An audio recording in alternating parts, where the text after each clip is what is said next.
Хотя у меня было 25 лет педстажа, высшая категория, учитель физики, математики. Везде нужно, как только видеть, что я крымская татарка, меня на работу не брали.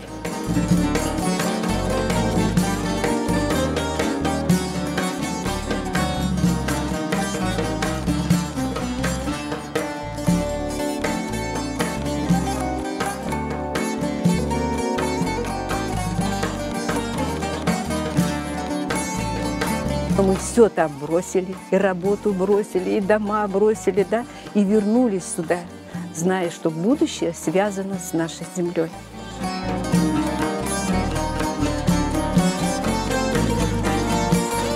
Я знала, что я приехала туда, где должна была быть, и чтобы наши дети здесь продолжали жить и будут жить.